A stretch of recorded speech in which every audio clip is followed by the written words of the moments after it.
Abakenyezi barangurira imirimo ku bitaro Tanganyika Hospital barahimbaje umusi mukuru wabahariwe kuri uyu wa munani ntwarante umwaka w'2026 mu gisagara ca Bujumbura. Alice Nizigiyimana yaserukiye abandi bakenyezi bakorera imirimo yabo kuri Tanganyika Hospital yarashimye abayobozi b'ivyo bitaro kubona batakumiriye abakenyezi haba mu kubaha amabanga bazezwa, aca yibutsa bagenzi babo inshingano zabo.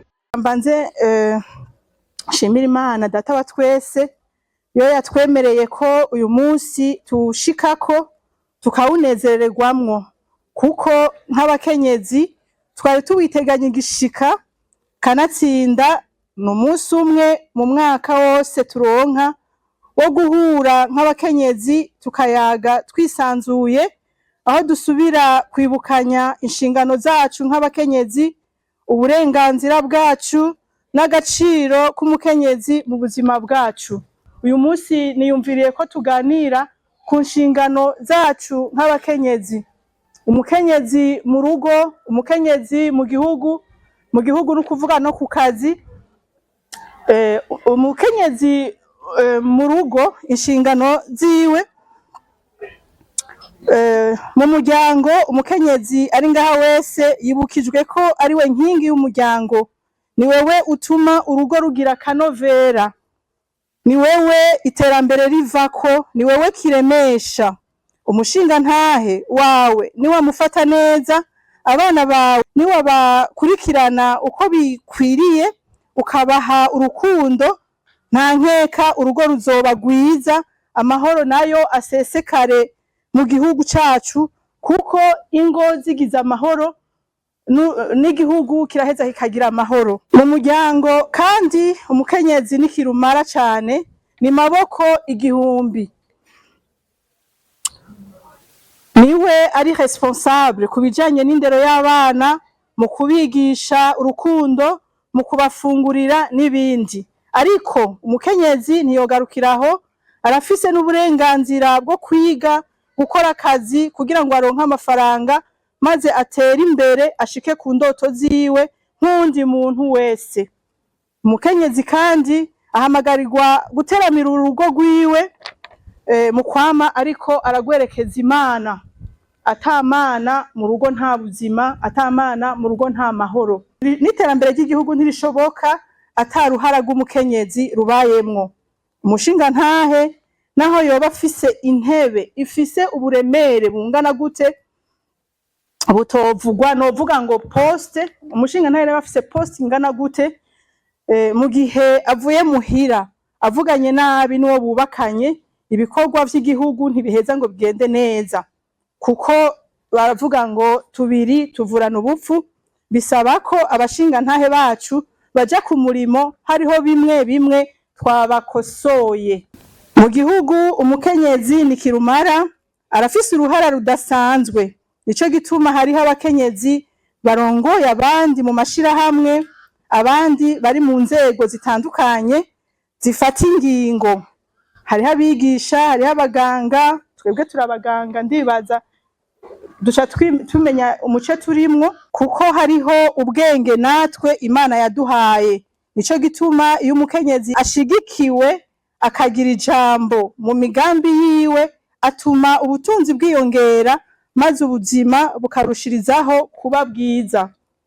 Umukenyezi arafise uburenganzira bwo kugira ijambo, aho kera umukenyezi bitari vyoroshe, nivyo nahereyeko, ata jambo yari afise, ariko aravuga umukenyezi baramuzivya. Umukenyezi arafise uburenganzira bwo kubahwa, kuko atamukenyezi nta mugabo. Witwa umugabo kuko ufise umukenyezi. Umukenyezi kandi arafise uburenganzira bwo kugira ico yinjije kimuteza imbere. Hari aho usanga badukumira canke badashaka ko hari akantu twokora kashobora kutwinjiriza, ariko turafise ubwo burenganzira bwo kugira ikintu dukoze, kuvuga une activité génératrice de revenu, turafise ubwo burenganzira bwo kuyikora. Teme y'uyu mwaka ivuga ngo uruhara rw'umukenyezi mu guharanira agateka n'ubutungane bidakumira. umukenyezi ahari hose arafise uburenganzira bungana n'ubw'abandi bose butavangura. Aho novuga ku bakoresha bacu bo muri Tanganyika Hospital barabikoze neza cane, mumfashe tubakomera amashi. Aha novuga ku maserivise turiko dukoreramwo twese yuko harimwo abakenyezi batari bake, mbere novuga ngo nitwe twoba tugize ibitaro kandi ibikorwa bigenda neza nubwo ari abakenyezi benshi kuruta abagabo. Novuga ngo rero nashatse kuvuga ngo Tanganyika Hospital nta hohotera igira, ni umukoresha mwiza, yaratwiyumviriye ko nk'abakenyezi ntaco novuga ngo ntituronka ngo hari hohoterwa twaba dufise nk'abakenyezi, kuko naho bidusa no kwivuza. Murabona ko twese twivuza kuri bijya bice ntarinze kuvuga, ntibaraba ngo wewe umukenyezi rero ngo wewe ngo ucuvuzwa ngo kuri aya mahera makeya ngo anye ngo uzoriha ibirenze, ariko twese badufata ku rugero rumwe. Novuga ko twebwe atakosa twotora umukoresha wacu, kuko ibitigiri deja ni vyinshi kandi ibikorwa tubikora neza, bataravye ngo nuko turi abakenyezi. Nta gikorwa dukora muri service umwe wese arimwo yovuga ngo kiramuremereye ngo asaba ubufasha umugabo ngo mpaka arinde kuza umugabo, ariko novuga ngo ibikorwa twese dukora muri service turimwo turabishoboye. Umukenyezi wese ari ngaha nagira nsubire ndagutera intege nkubwira ngo uruw'agaciro kadasanzwe, ni wiyumve, wiyemere, wigirire icizere. Urumugisha ku muryango wawe muri Tanganyika Hospital, urumugisha mbere no mu gihugu, kuko inkomezi zawe n'ubwenge bwawe ni nkenegwa. Ngire ko ntanga impanuro ku mukenyezi wahezagijwe gikorwa muri Tanganyika Hospital. Nifuza ko aho gusuzugura ngo hariho ico udashoboye, umwe wese ahaherereye akoreshe ayiwe amaboko n'ubwenge bwiwe, yumve ko ariko arikorera, akunda ibikorwa, niho azoshika ku ndoto ziwe, maze Tanganyika nayo irushirizeho gutera imbere. Umuyobozi mukuru w'ibitaro Tanganyika Hospital muganga Steven Nsengiyumva yarabashimiye ku bikorwa bakorera kuri ivyo bitaro, kuko ngo abakenyezi bangana n'ibice 68% vy'abahakorera. Yarabateye intege abamenyesha ko ari abadasanzwe, ko bomenya ivyo bajejwe haba mu ngo canke mu buzi bakorerako. Murabizi aho mubaye muri bamaboko igihumbi, kubagira ibibakwe bakaronka abashinga ntahe canke ibibondo. Munazi yuko umukenyezi niwe aryama atevye canke akavyuka kare. Hariho na bamwe muri mwebwe mubizi neza, nk'abagize ibakwe ryo kuja hanze bakaja kwiga amashuri b'abakenyezi canke babashinga ntahe.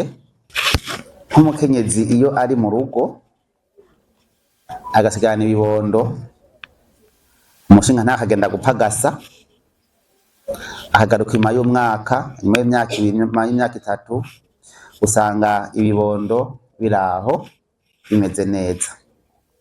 Ari naco gituma jewe ndakunda kuvuga nti abakenyezi mwubahwe, kuko ndavye no ku kazi kuri Tanganyika Hospital aho ngeze amaso ndabona yuko mudutetereza.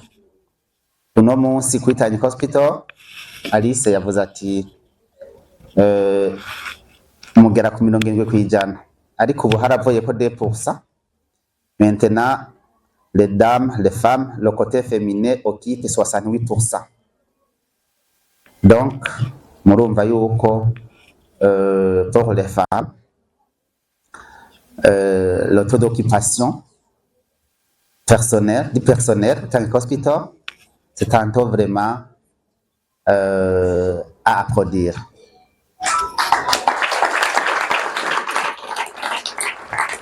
Avoir 68% du personnel dame, femme, hariho umukoresha tovyemera, ico mubanze mukimenye. Ariko kuri Tanganyika Hospital twebwe ntidushira imbere igitsina, twebwe dushira imbere ubushobozi, dushira imbere akazi. Rero jewe nkabamba ndanya mvuga nti abakenyezi mwubahwe, mugiraho muba mwubahwe, musangwe Tanganyika Hospital tuyubake, kuko ikintu ca mbere nukubanza ukubaha Imana, hanyuma ukabona akazi kawe ugakora neza, umutima uri utekanye, kuko iyo utubashe Imana sinibaza yuko n'akazi uhava ukubaha canke umukoresha bawe uzomwubaha. Muri Bibiliya baratubwira bati ni wubahe abagutwara. Kubaha abagutwara rero si kubaha deje, ubanza kubaha karya kazi kawe. Tanganyika Hospital c'est un représentant légal, Tanganyika Hospital c'est un deje, donc si umuyobozi mukuru. Tanganyika Hospital si utwara service, Tanganyika Hospital si yo utwara chef de poste, oya. Tanganyika Hospital nous appartient tous, raison pour laquelle demain, si tu vois qu'il est 11h, il y a une lampe qui est en train de s'allumer, il faut chercher où se trouve l'interrupteur pour fermer le circuit électrique. Si tu trouves un robinet qui l'eau est en train de s'écouler, il faut fermer l'eau. Il ne faut pas dire que moi je ne suis pas responsable, je ne suis pas le plombier, je ne suis pas l'électricien, je ne suis pas, je ne sais pas. Donc, pour vous dire que vous êtes responsable là où vous êtes responsable dans vos ménages, vous êtes responsable dans la rue, là où vous circulez. Imaginez si vous trouvez un enfant de 2 ans, 3 ans, 5 ans, en train de pleurer. Est-ce que tu vas passer? Tu ne vas pas passer parce que il faut arrêter, il faut s'arrêter, demander à l'enfant pourquoi tu pleures. Uyu munsi gusa ni umunsi w'akaruruhore.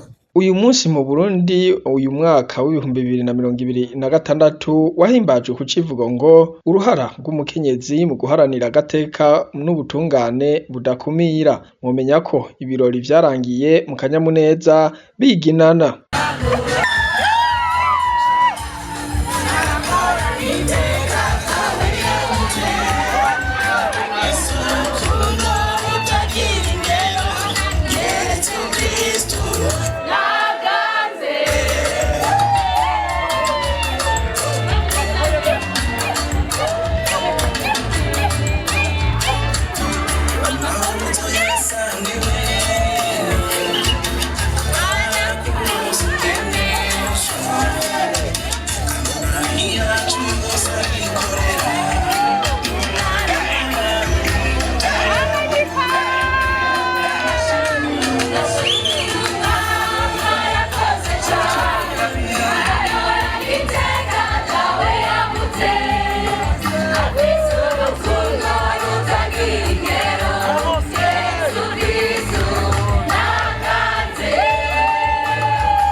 amatara